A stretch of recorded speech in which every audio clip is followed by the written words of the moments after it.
Hello বন্ধুরা, পারলে like share আর প্রিয় মানুষদের স্পেশালি শেয়ার করে দিও।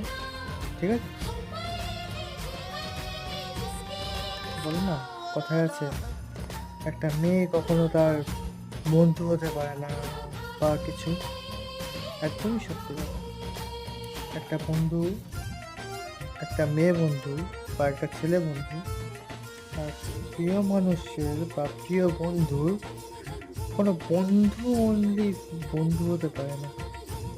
রিজন একটাই, কেউ না কেউ তাকে ভালোবাসবে আর সে অন্য কারোর ভালোবাসার মানুষ হয়ে যাবে। এমনই একটা বন্ধু আমার বন্ধু হয়েছিল, বাট সে এখন অন্য কারো। পারলে শেয়ার করে দিও।